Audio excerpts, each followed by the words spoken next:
ಅಮ್ಮ ನನಗೆ ಕನ್ನಡ ಕಲಿಸಮ್ಮ ಶೀರ್ಷಿಕೆಯಡಿ ಶುರು ಮಾಡೋಣ.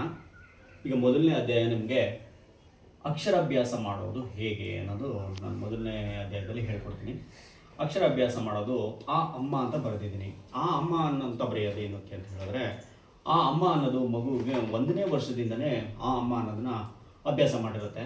ಹಾಗಾಗಿ ಆ ಆನೆ, ಈ ಇಲಿ, ಈ ಈರುಳ್ಳಿ, ಹೂ ಉಂಗುರ, ಹೂ ಊಟ, ಎ ಎಲೆ, ಎ ಏಣಿ, ಐದು ಇವೆಲ್ಲ ಮಗು ತುಂಬ ಹತ್ತಿರದಿಂದ ನೋಡಿರುತ್ತೆ, ಪರಿಚಯ ಇರುತ್ತೆ. ಇಂಥ ಪದಗಳನ್ನ ಅಕ್ಷರದ ಜೊತೆ ಬೆರೆಸೋದ್ರಿಂದ ಆ ಅಕ್ಷರನ ನೋಡಿದಾಗ ಈ ಪದಗಳ ಜೊತೆ ಬೆರೆತಾಗ ಮಗು ಈಸಿಯಾಗಿ ಅಕ್ಷರನ ಐಡೆಂಟಿಫೈ ಮಾಡುತ್ತೆ, ಗುರುತಿಸುತ್ತೆ ಅಂತ ಈ ಮುಖಾಂತರ ಹೇಳ್ತೀನಿ.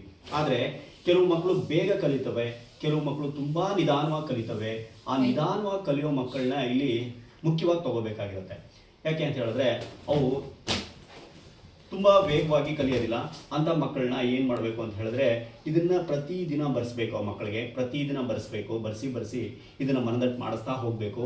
ಪ್ರತಿದಿನ ಬರೆಸ್ತಾ ಹೋದಂಗೆ ಮುಂದೆ ಏನು ಮಾಡಬೇಕು ಅಂತ ಹೇಳಿದ್ರೆ, ಅದೇ ಅಕ್ಷರಗಳನ್ನ ಮಧ್ಯ ಬರಿತಾ ಹೋಗಬೇಕು. ಮಧ್ಯ ಬರೆಸಿ ಆ ಅಕ್ಷರದ ಜೊತೆಗೆ ಆ ಪದಗಳನ್ನ ಬೆರೆಸಿ ಹೇಳೋದ್ರಿಂದ ಮಗುವಿನ ಸ್ಮರಣೆಗೆ ಬೇಗ ಕೂತ್ಕೊಳ್ಳುತ್ತೆ ಅಂತ ನಾನು ಹೇಳ್ತೀನಿ. ಉದಾಹರಣೆಗೆ ಹೂ ಅಂತ ಬರೀಬೇಕು, ಗುರುತಿಸ್ಬೇಕು ಮಗು.